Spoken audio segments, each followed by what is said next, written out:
My lords, today I bring you a disturbing report. We have found unquestionable evidence that a robotic Gestalt empire has breached the Shroud. What this could mean for the makeup of the galaxy is unclear, but it is extremely disturbing to think that those who have been deemed soulless can potentially wield this power. Furthermore, if machines can access this dimension, does that mean we can?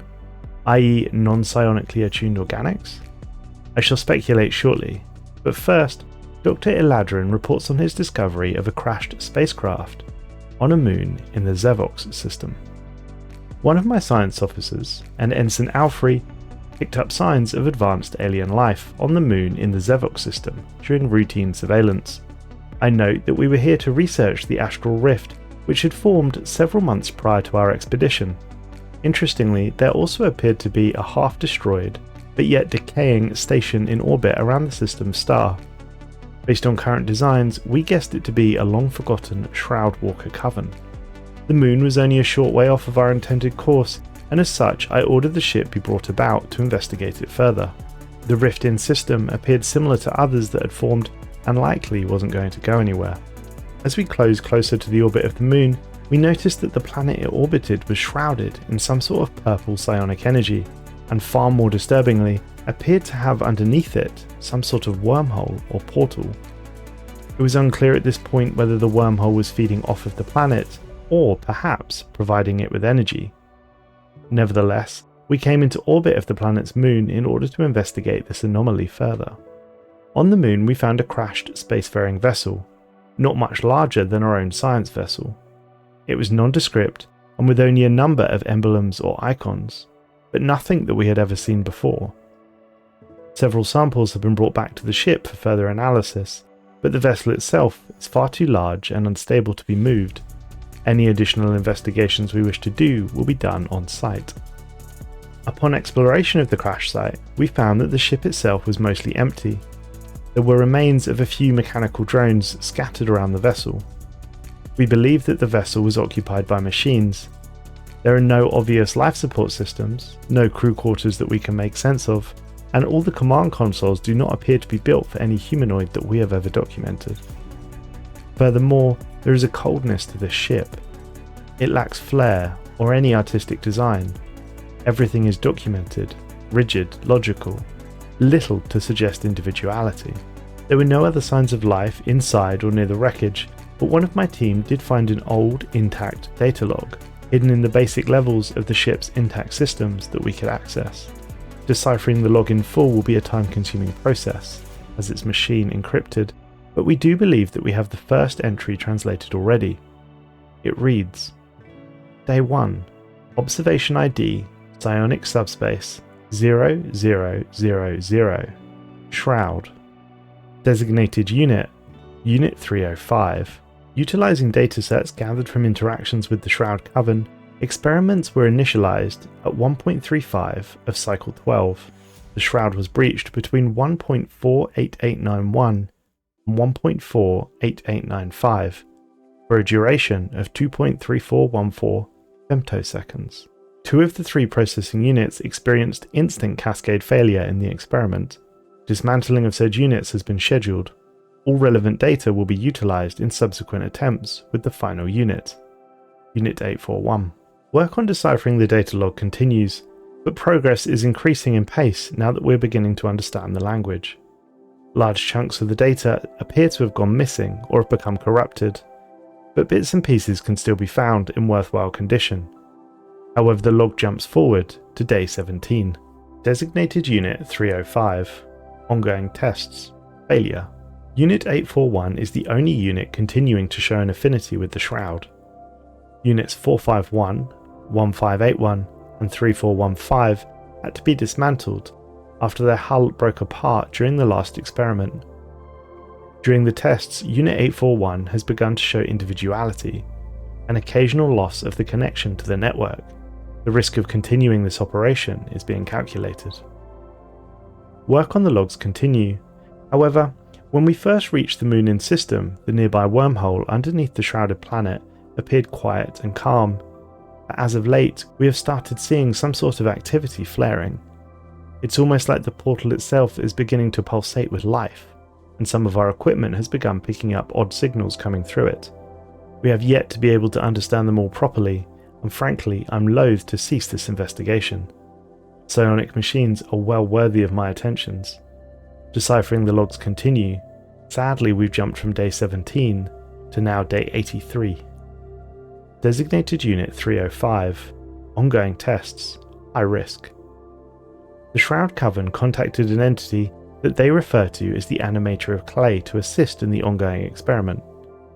After piercing the Shroud, all 25 units showed a surprising affinity for the Shroud, previously only seen in Unit 841. Shortly thereafter, all 25 units disconnected from the network and assaulted the other drones at the location.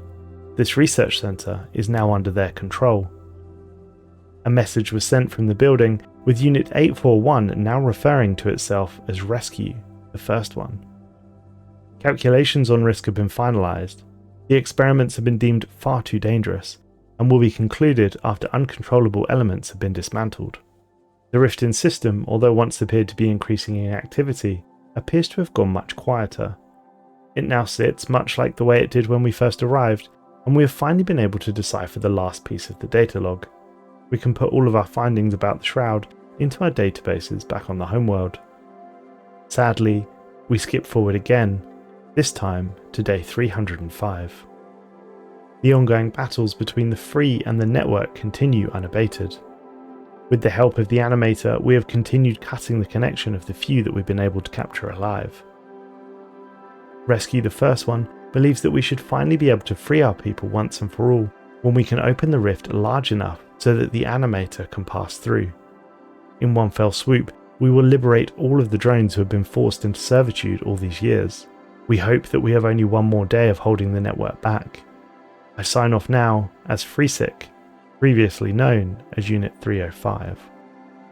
My lords, I feel it is clear from this report that whoever this Gestalt robot consciousness was, it has learnt to breach the Shroud. I should note that we have no idea who this empire was, whether it is one of the many machine empires that currently occupy our galaxy, or whether it has suffered termination at the hands of the now independent drones. I believe we must address the following questions. What does this mean for the galaxy? And who or what is this animator of clay? Regarding the former, robotic hive minds are already extremely capable empires. We have seen many rise and many fall, and often it takes the collective might of several organic empires to hold them back. I dare not imagine the destruction that could be wrought upon us should they begin to access this Shroud en masse and harness it. Because it must be stated, although potentially terrifying, it would appear that accessing the Shroud breaks the control that their central AI systems have over individual units. I wonder if the same thing would happen with an organic hive mind. If the Scourge, for example, were to break into the Shroud, would their individual drones gain individuality? And if so, what then? This also raises the question whether non-psionic empires can access the Shroud, using similar methods to these machines. Perhaps the answer is yes, in which case, although we show no predisposition to the Shroud, maybe we could learn to access it. And if we can, perhaps we should attempt to experiment. Regarding the latter question, who or what is this animator of clay, I wonder if it is one of the major Shroud gods that we are aware of. Perhaps it's the Composer, or the Whispers, or maybe it's a minor entity looking to make pacts in return for power. We required answers to these questions, and thus we researched further. We attempted to repeat what had originally occurred on this moon. Perhaps this animator of clay only responds to machines. Thus, we spun up a small cohort of roughly 100 machines, all slaved into one single AI. We sent them down on the moon under the ruse of conducting mineral extraction. And we waited. And waited. But would you believe it? 4 months passed, and finally a transmission was picked up, coming directly from the wormhole beneath the shrouded world, and it was directed at the moon towards the miners. It was the animator of clay, and it said, "Another one, bound by metal, stone and lore, pulled by string, all dancing to one tune, all dancing to the drone of a central authority, all dancing to their death." I am the one that gives life to that who cannot live on its own.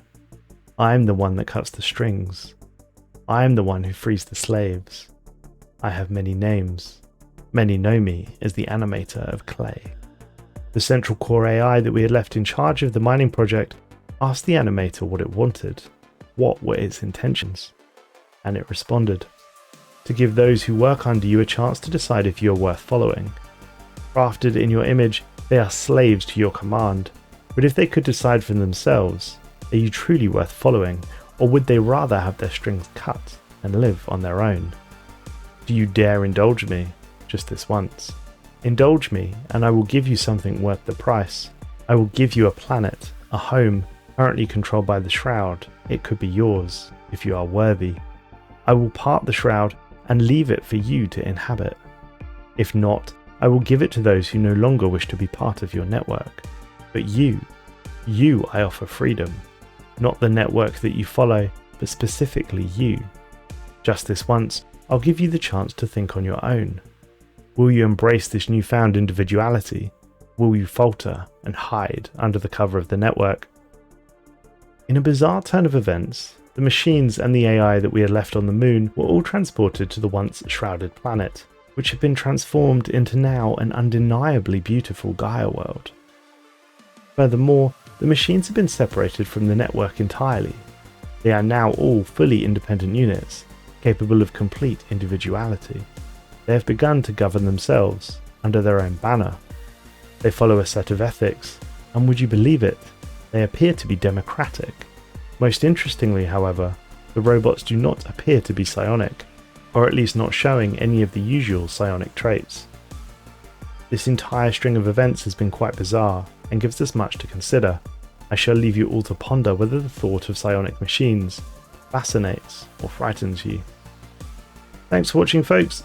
Should you find the Crashed Spaceship Digsite, I recommend that you give that one a go, and if you want to hear more Stellaris lore, please click the video on screen now.